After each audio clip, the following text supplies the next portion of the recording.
OK, ça tourne. On revient dans 5, 4, 3. Amir Kadir de Québec solidaire poursuivait sa tournée dans la région ce matin. Il était de passage à la Maison du citoyen afin de faire valoir les stratégies de son parti.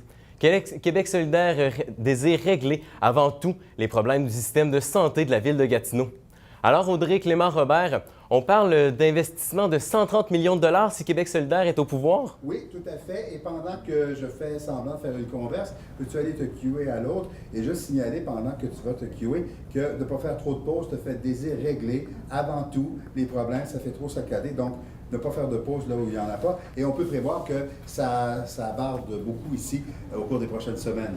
Audrey Clément-Robert, merci. Je vous en prie. Un résident de Gatineau a été victime d'un vol assez inusité cet après-midi. Le voleur s'est emparé de son dragon barbu. Le suspect est également parti avec un glucomètre d'une valeur de 5 000 $ et des bijoux artisanaux. Le vol s'est produit sur la rue Massé à Gatineau, près du collège Saint-Alexandre. L'ex-maire de Gatineau, Marc Bureau, s'est trouvé un autre emploi. Depuis sa défaite aux élections municipales de novembre dernier, il occupe maintenant le poste de président d'Enviro Éducation, un organisme à but non lucratif qui offre des services conseils en matière de développement durable.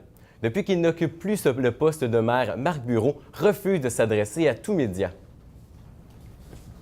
Il fait bon vivre dans la région de la capitale nationale. Du moins, c'est ce que révèle le classement des palmarès 2014 des meilleurs endroits où vivent du magazine Money Sense. Ottawa s'est classé au 4e rang sur un total de plus de 200 villes canadiennes.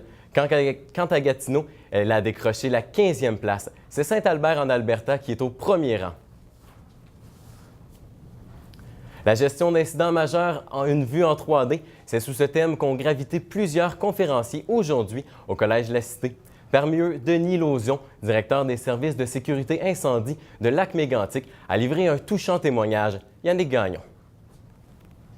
OK.